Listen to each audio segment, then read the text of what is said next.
అమ్మాయి ప్రియా ఫ్రూట్స్ ఉన్నాయి కదా ఫ్రూట్స్ తీసుకురా కత్తి ప్లేట్ గుద్దే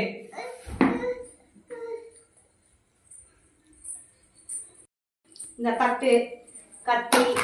ఇంకా దర్పీస్ ఏంది దర్పీస్ దర్బీసా దుర్బీస్ ఏం కాదు ఇది దర్పీసే దర్బీస్ అంటే దర్పీస్ సాపడు దర్పీస్ తెలుగులో ఏమంటారు దీన్ని ఏమంటే పొట్లకాయ అంట దీన్ని దర్పీస్ దర్బీస్ కాదు పుచ్చకాయ పొట్లకాయ పుచ్చకాయ పుచ్చకాయ కాయ తమిళ దొరికిందిరా బాబు என்ன சொல்ற நீ దర్పీస్ దాన சொல்ற நீ పుచ్చకాయ దర్పీసా పుచ్చకాయ ఇంగ్లీష్ లో వాటర్ మిలాన్ అంటారు అవును తెలుగులో పుచ్చకాయ అంటారు గుమ్మడికాయ ఈ తలకాయ